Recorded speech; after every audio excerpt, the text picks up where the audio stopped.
An AI radio TV news feature. Bell wants local news requirements waived. Here's what that could mean.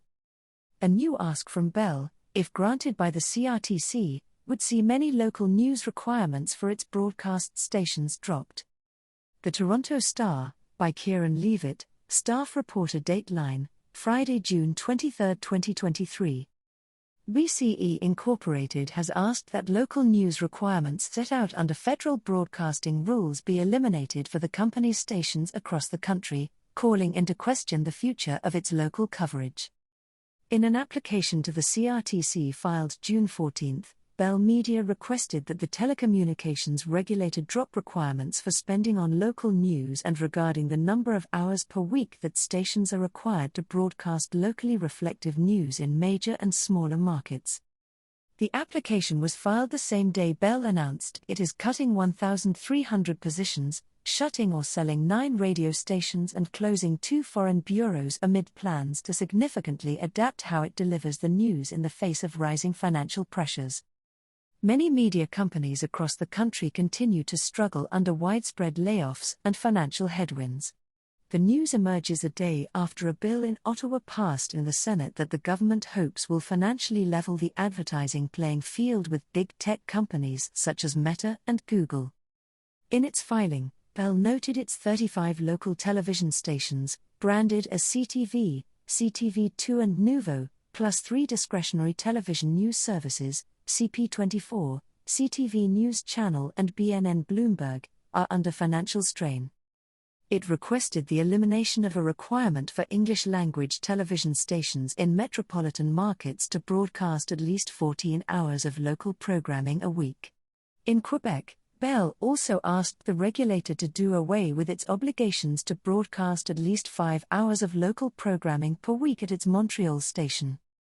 It also requested that its stations in major markets, such as Toronto or Vancouver, no longer be required to broadcast at least 6 hours of weekly locally reflective news. For non-major market stations, it wants the 3-hour requirement to be brought down. It also asked the regulator to waive the requirement for the company to devote 11% of the previous year's gross revenues to the acquisition of or investment in locally reflective news. The requested relief we are seeking would allow us to better manage our regulatory obligations through the evolving competitive landscape of the Canadian broadcasting industry in the face of competition from digital media broadcasting undertakings, the application stated. Last week's layoffs included a 6% cut at Bell Media. Dwayne Winsek, a professor at Carleton University's School of Journalism and Communications, said it was an aggressive move by Bell, and one that, if successful, could spell trouble for local journalism. The ask, coupled with last week's cuts and in the context of the 2 new bills, Bill C-18, the Online News Act, and Bill C-11, the Online Streaming Act, 2 laws the government hopes will help media companies in Canada, marks a greedy Gretchen move by the company, Winsek said. You might as well go for the moon and the stars and see what you get. While the broadcast television stations in BCE Inc.'s operations may not be profitable, Winsek noted, the company has very profitable parts, especially on its telecommunications side. They're cherry-picking elements to make their case, he said. The filing noted Bell Media's average annual news operating loss totaled $28.4 million between 2016 and 2019, a figure that jumped to $40 million last year as web giants scooped up the Canadian advertising market. The reality is that the commercial model of news has never been tenable, said Winsek. It's always had to be subsidized or cross-subsidized by profits from some other area of the media division or the company more generally. In a second application filed by Bell on June 14, the company also requested that the CRTC reduce its obligation for Canadian content spending on English-language television stations from 30% of the previous year's revenues to 20%.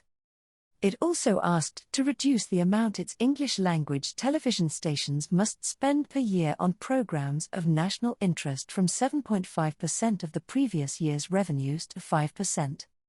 Should Bell get all or some of what it's asking for, Winsek said he doesn't think it will be a positive thing for local news coverage. We see these stations increasingly detached from their local conditions of operation, he said. Bell said the CRTC's implementation of the Online Streaming Act has the potential to provide relief to media companies through compensation from online streaming giants, but it cannot afford to wait for the outcome of the regulator's consultations on the legislation. It reiterated many of the concerns expressed last week by Bell Chief Legal and Regulatory Officer Robert Malcolmson about the legislation, which received royal assent in April and is now in a consultation phase. Malcolmson said the core issue for Bell is that popular U.S. content isn't available to Canadian broadcasters because American platforms are offering it directly to consumers on their in-house streaming services. He urged policymakers to mandate assurances that would allow Canadian broadcasters to pay American companies in order to air that content. Notably, absent this relief, we will be required to continue operating these stations in an environment of significant regulatory uncertainty while the Commission works to implement Bill C-11's policy directives, the application stated.